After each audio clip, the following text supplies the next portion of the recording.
I sighed heavily as I pulled into my driveway. Today had been draining. After my therapy session, I picked up my prescription and headed to the waterfront to self-reflect. My anxiety had been peaking for weeks now.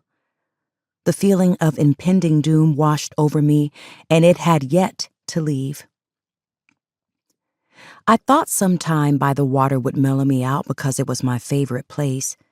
Sadly, it hadn't. All I wanted to do was climb into my bed, pull the covers over my head, and sleep. Unfortunately, that wasn't going to be the case.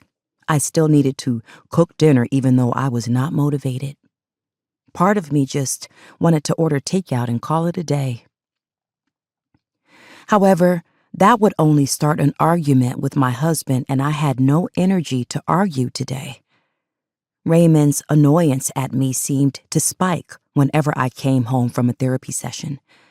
I felt like he was looking to pick a fight when I was the most vulnerable. It was a horrible thing to feel like my husband couldn't stand me at times. Things weren't always like this. Once upon a time, he was the most loving and caring man. He dated me with purpose and intention. I moved out of my parents' house and into his to fall straight into my role as a housewife. Raymond was 10 years older than me. I met him when I was 20 and he was 30.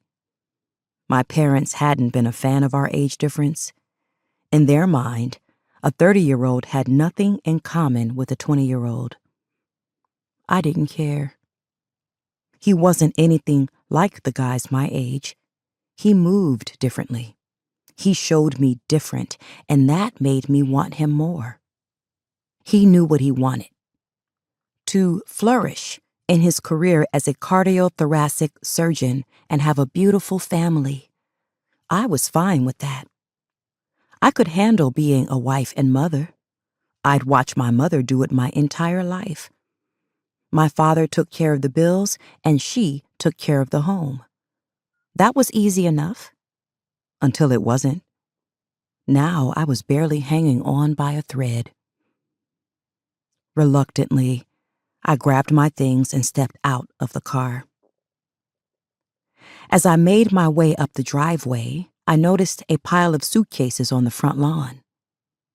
A frown of confusion settled on my face when I realized that they belonged to me.